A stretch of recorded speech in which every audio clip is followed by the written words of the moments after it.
안녕하세요. 주식 클래스 주클 하창모입니다. 오늘 카메라 준비가 안 돼서 영상은 보이스로만 진행하겠습니다. 3월 정식은 이제 오늘 3월 29일자로 마무리가 되고 이제 1분기가 마무리가 됩니다. 아마 2월 달이 밸류업의 장세였다면 3월은 반도체 쏠림의 장이었다 그렇게 볼 수 있는데 오늘은 이제 이런 이야기를 한번 해볼까 합니다. 내용도 내용이지만은 시장 이제 연일 강하단 말이죠. 그래서 오늘 첫 번째 할 이야기는 아, 50% 정도가 올랐다는 내용인데 한번 미국부터 좀 보도록 하면 미국 증시가 최근에 연일 고가를 좀 보여주고 있습니다. 보여주고 있는데 3월 기준으로 이제 5개월 연속 S&P 500의 지수입니다. 5개월 연속 상승을 했고 제가 50포인트라고 잡은 거는 이제 역사적으로 놓고 보게 되면 이게 이제 대략적으로 3,500 정도를 저점을 잡게 되면 5,250이란 자리가 나옵니다. 예, 뭐 짜 맞춘 듯이 볼 수가 있는데 3,250을 중심으로 했을 때 지수가 50% 오르게 되면 3,250까지 오르는 거죠. 그러면 22년도 저점 이후부터 대략 한 6개월 정도, 6개월 정도, 16에서 18개월 정도가 이제 저점 대비해서 50% 정도가 오른 겁니다. 물론 이제 이런 분석은 사실 50 다음엔 60도 있고 하기 때문에 의미는 없을 수는 있어요. 하지만 이제 50% 정도가 올랐다 이렇게 보는 거는 현재 위치가 어느 정도 자리인지를 확인할 수 있는 수치가 되고 또 증시가 이렇게 5개월 연속 상승하는 경우가 흔치는 않죠. 물론 과거에는 뭐 없었기 때문에 앞으로도 없으라는 부분은 없습니다. 주식은 항상 새로운 길을 가니까 똑같은 지수대에서도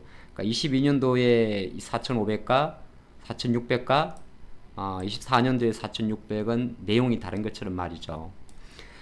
그런 관점이 있고 미국은 조금 크게 보게 되면 이때 같은 경우도 대략적으로 5개월 연속 상승을 하고 조금 밀려 있었습니다. 근데 이제 이거는 뭐 일반 5개월이라는 숫자에 맞추다 보니까 그런 게 되고 중요한 것은 S&P도 최근 저점 기준 22년도 기준으로는 대략 50% 정도 그리고 그 이전 저점으로 봤을 때는 2000년대 코로나도 놓고 보면 요건 이제 100%인데 코로나는 분석을 안 해요. 저는 왜 안 하냐면 일단 최근에 미국에 우리가 큰 그림 관점에서 가장 많이 보는 게 이 금리 이야기잖아요. 올해도 이제 금리를 얼마나 내리냐의 큰 관점을 보고 있기 때문에 금리라는 걸 분석하게 되면 최근 22년, 21년도 이후부터 지금까지로 분석에 들어갔습니다. 그래서 그렇게 보게 되면 2,500포인트 기준으로 뭐 100%라는 분석은 일단 차치하고 코로나 이후에 금리를 인상하는 과정에서 나온 저점 기준으로 놓고 보면 S&P는 3,500을 기준으로 해서 50% 정도 올랐습니다. 우리나라 지수 같은 경우는 이렇게 분석한다는 건 조금 오해가 있는데 데이터로만 분석을 해드리면 우리나라는 이제 요거 2150을 기준으로 삼았을 때 삼아보면 대략적으로 요게 이제 우리나라가 아까 말씀드린 미국으로 생각하면 아까 잠깐 같이 보도록 할까요? 요게 코스피 지수인데 미국이랑 똑같이 생각을 하면 22년도 기준으로 2150포인트가 되죠. 요 2150포인트를 기준으로 삼게 되면 이런 데이터가 나옵니다. 어떻게? 한 2800이라는 자리, 지금 시장에서 가장 많이 하도가 되죠. 그쵸? 그러니까 미국이 한 50% 정도 오를 때 우리나라는 30% 정도가 오른 겁니다. 그리고 코스닥 같은 경우는 사실 분석은 별로 의미는 없는데 835 이상이 이제 그 자리가 되는 거고요. 이렇게 놓고 보게 되면 대략적으로 한국 증시가 미국 증시보다 조금 항상 디스카운트를 받으니까 미국의 S&P 500의 5250과 우리나라의 2800은 거의 비슷한 자리에 있다고 저는 셀프로 분석을 합니다. 모든 데이터 분석은 분석하는 주관자의 관점에 따라 좀 다를 수 있고 삼성전자 8만 천원과 하이닉스 16만 원은 어디서 뽑아낸 거냐면 사실 이거는 다 기술적인 거기 때문에 한편으로는 여러분들 영상을 보시면서 뭐 이런 쓸데없는 걸 하고 있냐 이렇게 볼 수도 있는데 하이닉스는 사실 그 8만 원이란 가격 자체를 최근 한 2017년도 이후부터 좀 분석을 해보니까 어느 정도 8만 원 기준으로 더블 가격이 16만 원 정도가 됩니다. 물론 이제 이거는 의미가 없을 수도 있어요. 왜냐하면 하이닉스가 15만 원 정도 간 적이 있습니다. 21년도 이때는 어떤 때냐면 하이닉스가 역대 가장 최고의 실적을 보였을 때요. 연간 12조였죠. 올해 이제 얼추 12조 전후를 예상을 하고 있습니다. 24년도에. 그렇기 때문에 대신 이제 같은 12조라도 올라가는 속도가 다른 거죠. 여기는 철저하게 적자에서 흑자로 가니까 주가는 적자에서 흑자로 갈 때가 같은 금액이라도 그러니까 똑같은 12조를 만약에 12조의 영업이익을 보여도 주가가 그때보다 강한 이유는 많이 빠졌다 올라오는 것도 있습니다만은 흑적자에서 흑자로 실적이 증가하는 속도가 빠르기 때문입니다. 거기에 포커스를 맞추는 거고, 삼성전자 같은 경우는 이렇게 보게 되면 삼성전자 사실 분석하기 나름인데 요거는 조금 81,000원이라는 가격을 다른 또 방법으로 분석을 해봤어요. 좀 앞뒤가 안 맞죠? 만약에 똑같이 만약에 하이닉스랑 분석을 한다면 삼성전자는 실제적으로 뭐 거의 비슷하긴 합니다. 예. 거의 고점을 형성할 당시가 대략적으로 한 9만원대 거의 88,000원 전후가 나오는데요. 뭐 여기 6,000원 남은 거 가지고 우리가 88,000원 그런 걸 논할 필요는 없고, 여하튼 8만원대 초중반 이후 같은 경우는 거의 기술적으로도 마찬가지고, 아까 말씀드린 실적으로만 놓고 봐도 삼성전자가 51조 정도가 나온 적이 있죠. 다 이때 51조가 21년도에 나왔는데, 그럼 이때 역대 최대 실적으로 환산해 보면 올해는 36조, 31조 정도 이야기를 합니다만은 뭐 그걸 꼭 맞출 필요는 없고 한 40조 정도 나올 수도 있는 거 아니겠어요?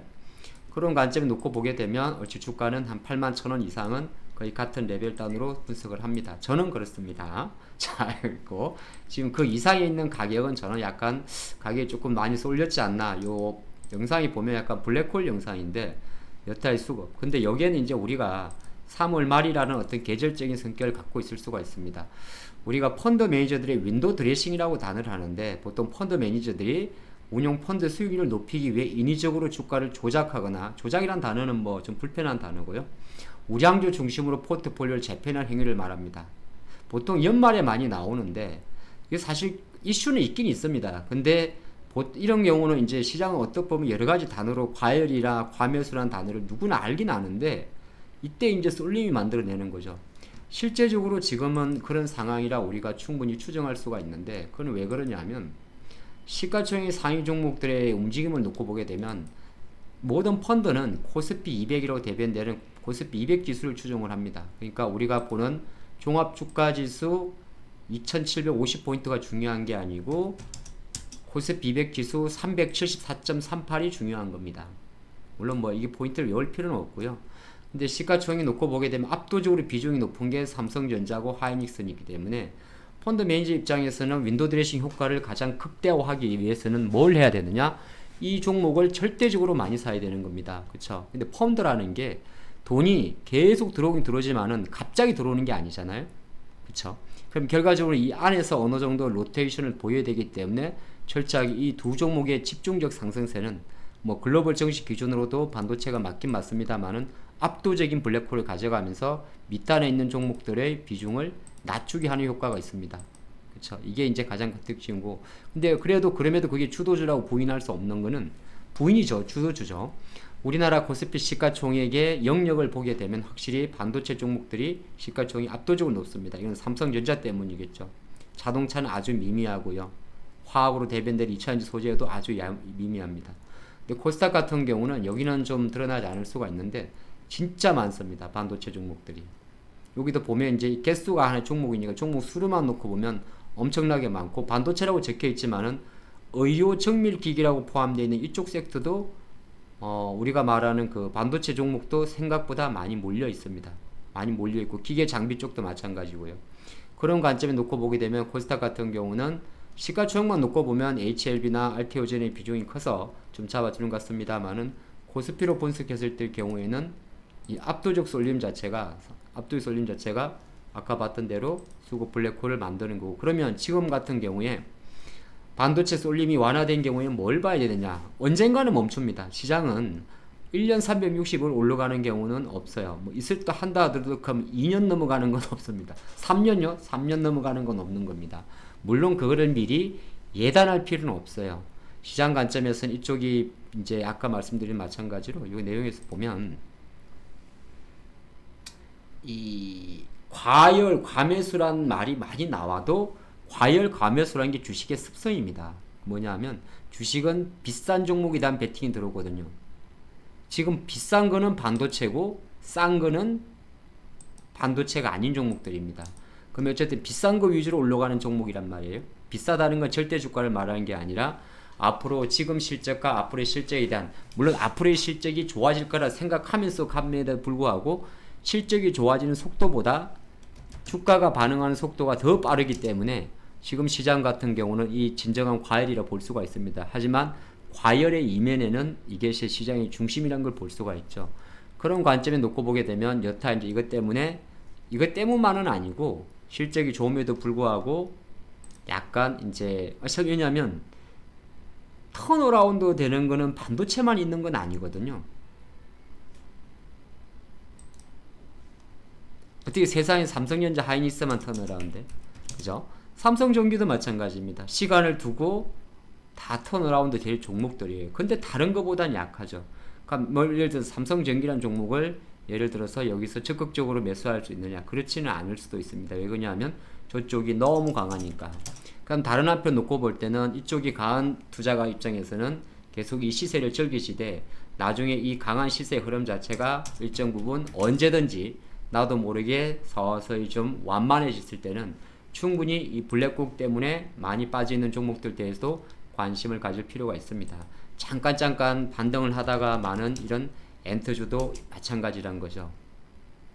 그러니까 시장이란 것은 항상 골고루 다 올라란 법은 없습니다만은 너무 앞쪽으로 많이 몰려가게 되면은 일정 부분의 그 몰림이 시장의 중심이고, 거래대금으로 본다고 하더라도 오늘 코스피 쪽을 놓고 보게 되면 전부 다 거래대금 순으로 삼성전자, 한미반도체, 롯데문 개별, 하이닉스, 셀트리온은 아예 개별, 바이오 이슈가 아니고 개별, SDI는 거래대금 많지만은 쉬는 모습, DI 반도체, 금양 개별, 이스페타시스 반도체 패시비, 그죠? 두산 개별, 이렇게죠. 코스닥 같은 경우도 마찬가지예요. 엔젤 로보틱스, 이거 그냥 시장과 상관없는 거고. 자, 제주 반도체 있고, 원익 IP스 있죠. 송배전 재룡전기, 유플렉스는 개별입니다. 요테크닉스 반도체, 이펙트 있고, 또 보면 유라테크, 요건 테마주죠. 자, 거의 뭐 대부분 보면 말씀드린 것 중에 6개 이상이 바로 이쪽이거든요. 그래서 뭐 오늘 영상은 다시 한번 여러분이 다 인지하고 있겠습니다만 시장의 흐름 관점에서 말씀을 드렸는데 얼마까지 갈 건데는 알 수 없습니다. 이제는 조금 더 주가가 좀 싸지는데 하는 순간이 이제 꽃점을 찍었겠죠. 반도체가 말이죠. 좀 지나가서 눌림목인데 이제 좀 싸졌는데란 말은 안 나올 거예요. 그럼 언제 눌림목인데 할 때가 이제 어느 정도 이 친구들의 이 불같은 블랙홀이 이제 조금 완화되는 거고, 그러면 이 불같은 두 개 어떤 반도체 종목 때문에 옆에 널브러져 있는 종목들 같은 경우는 지금 사고 말고의 문제보다도 항상 우리가 하드린 이야기가 주도주가 멈춰야 다른 종목이 가기 때문에 다른 종목을 보시는 분들, 그건 2차전지가 될 수가 있고 자동차가 될 수가 있고 뭐 심지어 아주 전혀 다른 경우입니다만은 네이버가 될 수도 있고, 이런 종목들 같은 경우도 이 종목에서 저점을 잡기보다는 이 종목의 흐름에서 때를 기다려야 된다는 겁니다. 그 과정 속에서 단타를 하시는 분들은 본의 아니게 누차 강조를 드립니다만 단기 매매는 사실 이런 크고 깊은 분석은 의미가 없고 가장 센 종목을 선택하는 게 집중적으로 가장 좋은 거고요. 다만 가장 비싸다고 생각하고 너무 많이 올랐다고 생각하는 섹터에서 무리하게 리스크를 안고 가실 필요는 없습니다. 이 가격은 참조만 하시고, 왜 극단적 데이터가 왔다는 건 참조만 하시고, 4월은 또 다른 분기의 시작입니다. 과연 이 극단적 분도 드레싱 효과가 3월 말까지 완료되고 3월 초순에는 조금 분산될지 참 재밌어질 장이 될 것 같습니다. 3월 한 달 고생 많으셨고 4월에도 항상 우리는 양봉입니다. 감사합니다.